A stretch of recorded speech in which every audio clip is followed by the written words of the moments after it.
Good morning, student. Today our topic is the experimental verification of the Boltzmann distribution of molecular speed. आज का topic है। तो इसमें क्या है कि a number of the study were carried out to verify the experimental the prediction of the Maxwell-Boltzmann law for the distribution of molecular speed. The most successful of them was the experimental study of I.F. Jartman and C. C. Coe in the year 1930. Now principle. If the beam of metallic vapors is incident on the wall of the rotating drum, the density of the deposit will vary in the direct proportion to the molecular speed because the faster molecules will reach the wall earlier than the slower ones. ये principal है, ठीक है। Now the apparatus में क्या है, हमारे पास ये diagram है। इस डायग्राम में क्या है, it consist of the cylindrical drum है हमारे पास, ठीक है, that can B rotated about the 6000 RPM and about the horizontal axis with the help of the electric motor, ठीक है। तो it provide with a fine slit S1, जो हमारे पास slit दी हुई है S1, ये हमारे पास स्लिट S1 है, S और S2 है। तो यहाँ से क्या है कि glass plate on the opposite inner side, the bismuth is heated about the 1100 Kelvin in oven with the heat radiation from the tungsten lamp to the produce the continuous stream of the vapors. The whole apparatus is housed in an enclosure which is connecting to the vacuum pump. A slit S2 is placed between the slit S of the oven and the slit S1 to the drum to collimate the bismuth vapors into a fine beam, ठीक है। ये हमारे पास क्या दिया हुआ है, यहाँ से दो है टू वॉक्यूम द पम्प, ये हमारे पास क्या गया है ड्रम, ये हमारे पास कैसे दी हुई है ग्लास प्लेट, नीचे हमारे पास यहाँ पे स्लिट S1, ये हमारे पास ये नीचे दिया हुआ है बिस्मथ ओवन। तो वर्किंग क्या है कि इफ़ द ड्रम, जो वर्किंग है वो क्या है, if the drum is stationary the beam of the bismuth vapours will strike at the just opposite to the slit S1 and condense. If the drum is rotating, the slit S1 will come in the line with the beam of vapors once. Each rotation and a bit of bismuth vapors will enter the drum. They will get deposit at the different points on the glass plate depending upon their velocity and the speed of the rotation of drum. The oven is maintained at a fixed temperature and the speed of rotation is also maintained constant. Since the different molecules have different speed, so fast moving molecules reach the plate first and then slow molecules. As the drum is rotating anticlockwise, the molecules having the large speed strike the left side of the plate and molecules having the slow speed strike the plate at its right side. The enclosure is connecting to the vacuum pump so that the bismuth vapors do not suffer collision with their molecules. In this experiment, the Jartman exposed the glass plate to the bismuth vapors for long time rating, जो ranging है वो कहाँ है 8 से लेके 22 hours के लिए। The glass plate is removed and the density of the bismuth vapors is measured along the length of the plate, and the density of the deposit at any point is in proportional to the number of molecules with particular speed.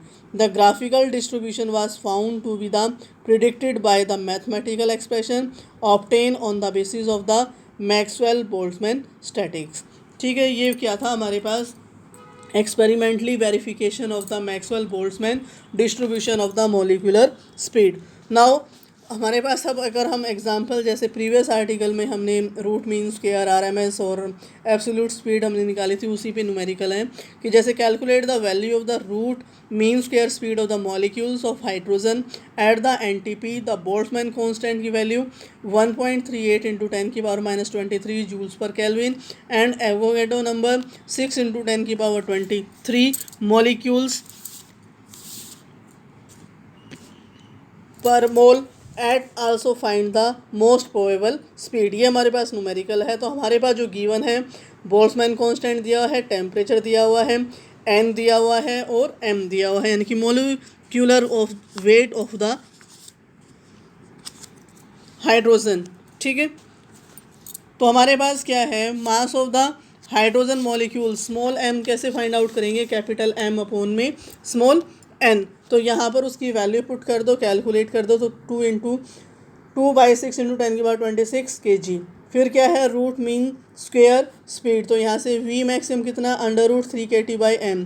तो value put कर दो, calculate कर दो। इसी तरीके से most probable speed है तो उसका फॉर्मूला कितना होगा हमारे पास, Vm √2 kT/m। तो के की वैल्यू, टी की और एम की कैलकुलेट करेंगे तो हमारे पास आंसर कितना आ जाएगा, 1500 मीटर/सेकेंड। इसी तरीके से नेक्स्ट न्यूमेरिकल है, calculate the Vm and V average and VRMS for a sample of a hydrogen gas at the 27 degree Celsius given that K is equal to 1.38 into 10 की power minus 23 joule per Kelvin and the mass of the oxygen molecule is 5.344 into 10 की power 26 kg। तो इसका solution क्या होगा कि K is equal to 1.38 into 10 की power minus 23 joule पर kelvin, T कितना है 27 डिग्री सेल्सियस, तो उसको हमने केल्विन में चेंज कर दिया 300 केल्विन। मास यानी कि एम की वैल्यू कितनी दी हुई है 5.344 इंटू 10 की पावर माइनस 26 kg। तो यहाँ से हम क्या कैलकुलेट कर लें, √KT/m। तो वैल्यूज़ इसमें पुट करी, के की, टी की और एम की, तो वो हमने कितना कैलकुलेट कर लिया 278.3 मीटर/सेकेंड। अब हमारे पास क्या है, जूल पर kg है, तो हम उसको चेंज कर लेंगे और हमने उसको क्या बना लिया, that can be convert into the metre square per second square. तो यहाँ से VRMS की फॉर्मूला पुट कर दिया, ऐसे V एवरेज की वैल्यू और V मैक्सिमम की वैल्यू, उनमें हमने वैल्यूज़ पुट करी और कैलकुलेट कर दिया। ठीक है, नेक्स्ट इसी तरीके से हमारा अगला एग्जांपल है। अगले में क्या है, if the RMS speed of the hydrogen दिया हुआ है, कैलकुलेट करनी है speed of the oxygen molecules at the NTP, molecular weight of the hydrogen and the oxygen are 2 and 32 respectively. तो यहाँ से कितना है, VRMS यानी कि 1840 मीटर/सेकेंड, MH की वैल्यू कितनी है हमारे पास, दैट इज़ 2 ग्राम, तो उसको हमने kg में चेंज कर लिया 2 × 10 की पावर -3 kg। फिर MO is equal to 32G is equal to 32 × 10 की पावर -3 kg। हमें क्या निकालना है, VRMS फॉर द ऑक्सीजन। तो हमारे पास क्या है, फॉर्मूले में हमने वैल्यू पुट करी, तो वो हमारे पास क्या है, VRMS फॉर हाइड्रोजन कितना, √2 kT/mH। इसी तरीके से VRMS फॉर ऑक्सीजन, ऑक्सीजन के लिए करा तो हमारे पास कितना आ गया, √kT/MO। तो हमने उन दोनों का रेशो ले लिया, VRMS for hydrogen, VRMS for oxygen is equal to √ हमारे पास कितना आ गया, जो कैंसिल था वो कैंसिल कर दिया रेशो की फॉर्म में, तो हमारे पास कितना बचा, मास ऑक्सीजन के लिए और मास ऑफ हाइड्रोजन, तो दोनों की हमने वैल्यू पुट कर दी इसमें और कैलकुलेट किया तो कितना आया 4। तो यहाँ से VRMS फॉर द ऑक्सीजन कितना आ गया, VRMS हाइड्रोजन अपॉन में 4 इज इक्वल टू 1840 अपॉन में 4, दैट कैलकुलेट किया तो 460 मीटर/सेकेंड ये आ गया। नेक्स्ट एग्जांपल हमारे पास क्या है, find the temperature at which the average speed of the molecule of the nitrogen gas is 1/√7 times of the average speed of the oxygen molecule eight 300 kelvin. तो इसी तरीके से क्या है कि हमारे पास क्या दिया हुआ है, V एवरेज कितना है हमारे पास, √KT/m। तो average speed for the nitrogen molecules at temperature T, तो क्या आ गया, V एवरेज यानी कि for the nitrogen is equal to √8 kT/NN। तो यहाँ पर average speed of the oxygen molecules at temperature 300 kelvin, तो V एवरेज ऑक्सीजन के लिए क्या हो गया, √8K × 300 अपॉन में πm0, यानी कि हमारा ऑक्सीजन ऊपर हमारे पास किसके लिए था, नाइट्रोजन के लिए। अब हमारे पास जो गिवन है वो क्या दिया हुआ है, गिवन यानी कि V average nitrogen is equal to 1/√7 times of किसका, एवरेज ऑफ द ऑक्सीजन। तो यहाँ पे हमने क्या है, दोनों की वैल्यूज़ पुट कर दी, कैलकुलेट करा तो टेम्परेचर हमारे पास कितना आ गया, 37.5 केल्विन। इंपॉर्टेंट न्यूमेरिकल्स हैं, आप इनको ध्यान से केयरफुली पढ़ना और इन्हें सॉल्व करके देखना। Thank you, have a nice day.